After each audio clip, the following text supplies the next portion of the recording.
Bright as hell. Sorry. I can turn it down a little bit. No, you're good. It's just I just didn't expect it to be that bright. You're fine. My bad. Over the last month or so for you, where have you grown the most?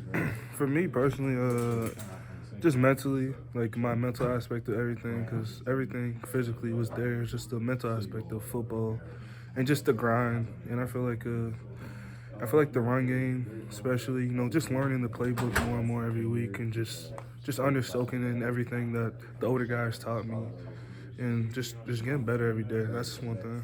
The older guys, Damien and Uso, Yeah, like how are they as leaders?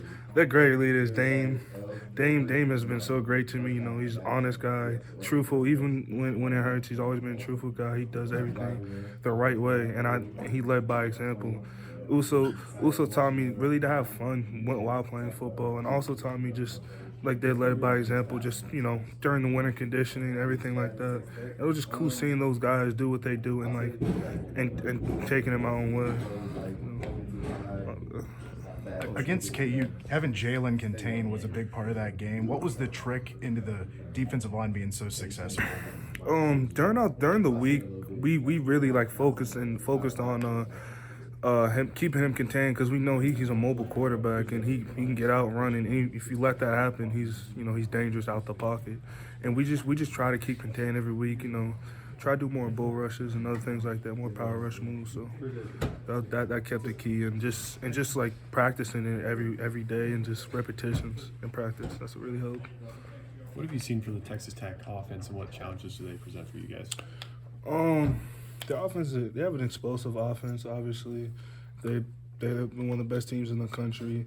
They're good quarterback, good running backs, wide receivers, all of that. So it's gonna be a challenge, but I feel like we're up to this challenge, and we're gonna, you know what I'm saying, we're gonna do what we have to do to be successful in this game. It's always gonna be a challenge because they're one of the best teams in the country. But you know what I'm saying, I feel like our defense will step up to the challenge. When did you first notice things really start to click for you, Malcolm? For me, it was way back in the winter, like last winter when we came back from the season before, and everything started to click more. I started to trust the coaches more, because obviously when you first get here, when you first get anywhere, you're not, the trust isn't, obviously you trust them, but you have to really get settled down with everything. And that last winter really helped me connect with the whole team. I feel like I was more a K-State guy for real, and just that's what really made me click. I'm like, I can really do this. Just trusting myself and believing in myself. That's one thing I try to tell everyone. So, What was the hardest transition going from JUCO to this level? The hardest transition to me was it was just like how demanding everything is. Like in JUCO, it's a little bit different, obviously, and it's not as structured as up here. And I feel like it's way more demanding and just way more taxing. It's more mental than anything else. Like just learning the playbook. It's a bigger playbook, bigger everything. You have to a whole bunch of checks and other things like that. I feel like that's the hardest thing a lot of people understand is the playbook aspect. Because you could be a great player and you're not knowing the playbook. You'll never play. Coaches can't trust you. Coaches has to trust you to play. So that was the hardest aspect for me. Being the veteran in your guys' room, how big of a part has Damien kind of helped to kind of get you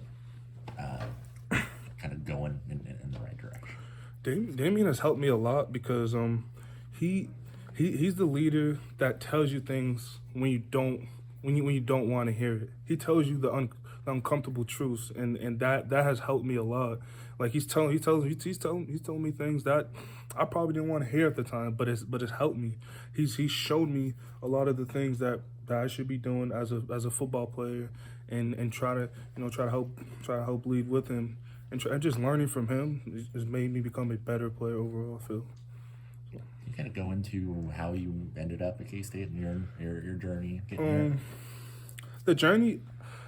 How I got to K-State, obviously I took visits and stuff like that, obviously. But here, I just felt like the family aspect of it and the culture was a big difference. Because a lot of schools, they give you the money, but I feel like the culture and everything, it's more important than money, than anything else, in my opinion. Because if there's no culture, and if you don't trust these coaches, you will never succeed in what you want to become or do in football, or in general, just in life. You have to trust the people that they're going to lead you I feel like it's a big thing. Has it hurt being patient kind of through everything to kind of get your turn to where you are now, where you're playing Oh, regularly? my bad. Can you answer that again? I'm sorry. I mean, is it hard to be patient through the process of acclimating to a higher level of college Yeah. football and finally getting to play regularly like you are now? It was definitely hard at first because no matter what you're doing, you wanna be that guy. It doesn't matter what you're doing in what workspace, you wanna be that guy,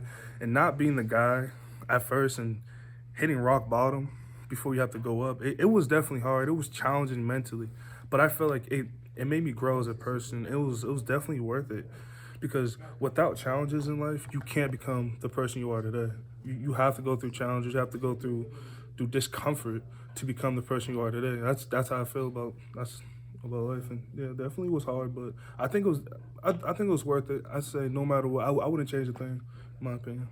What was your favorite highlight from the other day? Getting a sack. That was probably that, or just seeing everyone just happy, just the guys, just like everyone, offense, the defense, everything was clicking. I just feel like on the sideline, everyone was just, you know what I'm saying, enthusiastic. That was like that was big to me. I was like people really, you know what I'm saying, people really care, and like it shows how much we want to win every game, and that right there, like I know it's not a highlight of the game, but it was a highlight to me because it shows how much the team cares about winning and how much we care about everyone, each other. So that was definitely one of my favorites, just in general. So Can you walk me through the sack then? I'm not gonna lie, like I really don't remember because I blacked out in that moment. Because sometimes some plays you just do it. It's just it was very random. But after I got it, I couldn't believe because I was like my first sack, and I was like I didn't know how to celebrate. I was like dang, I was so happy. I didn't even know what to do. It was an exciting moment, exciting time. Dame was right there with me. He's right there celebrating. He's like getting hype, hitting my head. I was like, Dame, stop hitting my head. My head hurt, and I was like, but it was exciting because everyone was happy for me. Everyone knew like how much it meant to me. So like it was definitely like just it was just long process too. So. You gonna have a celebration ready for next time? Yeah, I will. I definitely have to now. I have to now. The first one, like you don't have to celebrate. The second one, you have to. And then, next coming up, you have to celebrate. I got you. What's the next step that you want to take now? For me, I want to become more. I want to become more vocal leader, obviously, and just get better at the little things at my craft. Just the little things, you know what I'm saying? Like no matter what it is.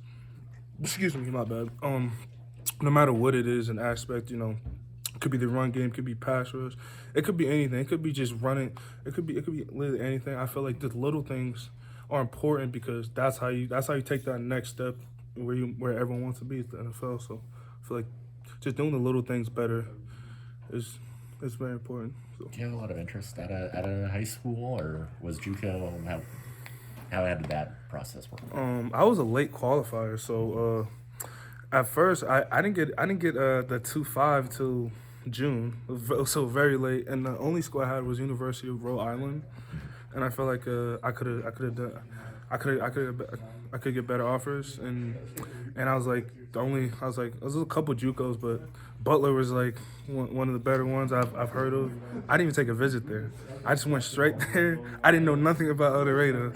And then I got there. I was like, this is Kansas. I was like, this is a tiny town. El Dorado's different. Yeah, from Massachusetts. I'm like, I was not used to it, but it was like it was a journey in itself, just getting there and just everything. So it was definitely a journey. So. And then were there a lot of people coming after you when you were trying to go from Butler to the next level? Or, yeah, it was a lot of teams. Yeah, it was a lot of teams trying to come after me, but I feel like I just felt like this is my home and everything. It was so worth it coming here. All the just everything. I feel like the fans, the coaches, the culture, just everything. It was definitely worth it in my opinion. So.